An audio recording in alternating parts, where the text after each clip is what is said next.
Hello everyone and welcome to the channel. आज हम जानेंगे चार्टर एक्ट 1813 के बारे में। और ये वीडियो इतना लेंथी नहीं होगा, तो आप आखिरी तक बने रहिए।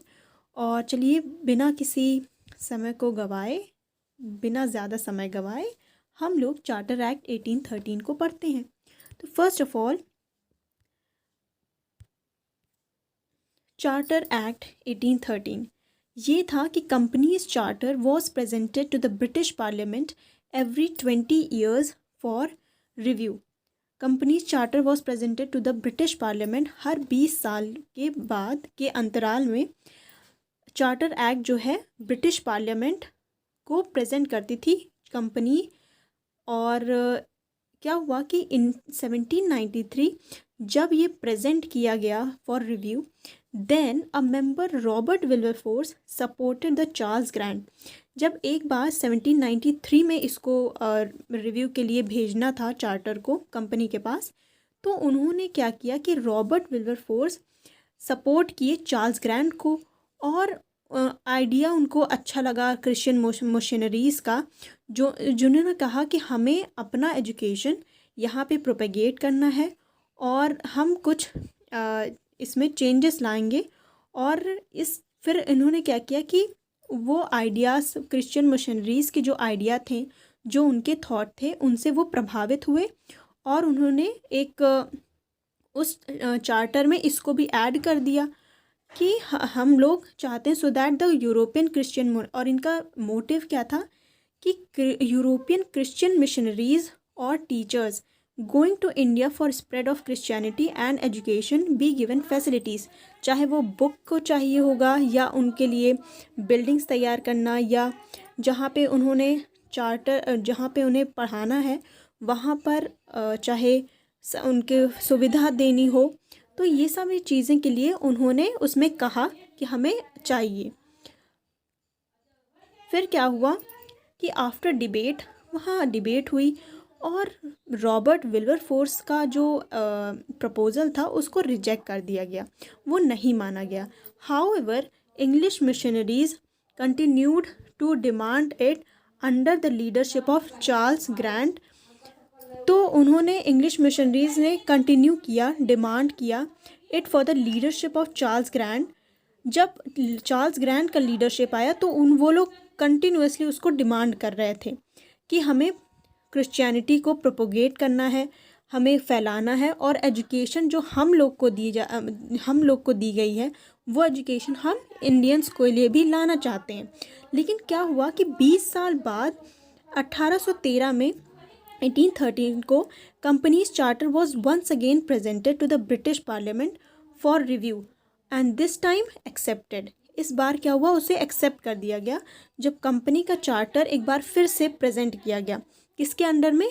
चार्ल्स ग्रांट के अंडर में।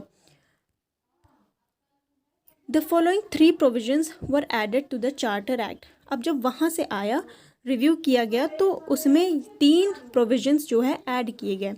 पहला था कि the European missionaries will be freely allowed to enter India, और अपना क्रिश्चियनिटी को और अपना एजुकेशन को प्रोपेगेट कर सकते हैं। The east India company will have the responsibility of providing education in the territories administered by it.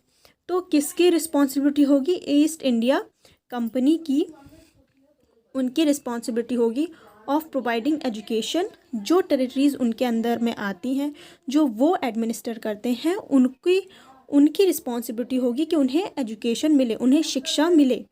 हर साल 1 लाख रुपए जो है खर्च किए जाएंगे मेंटेनेंस के लिए और development of literature and encouragement to Indian scholars, ताकि जो बच्चे हैं इंडियन हैं वो पढ़ें।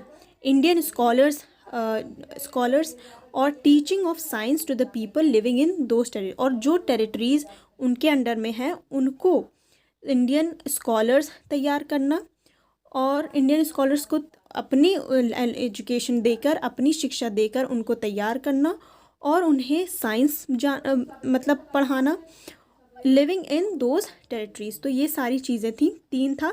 शॉर्ट में बता रहे हैं कि शॉर्ट में क्या है कि इनको एंटर करने दिया जाएगा फ्रीली और उन्हें अलाउ कर दिया जाएगा। दूसरा, कंपनी की ये रिस्पॉन्सिबिलिटी होगी कि वो उसको एजुकेशन को फैलाएं अपने अंडर में जो टेरिटरीज़ आ रही हैं।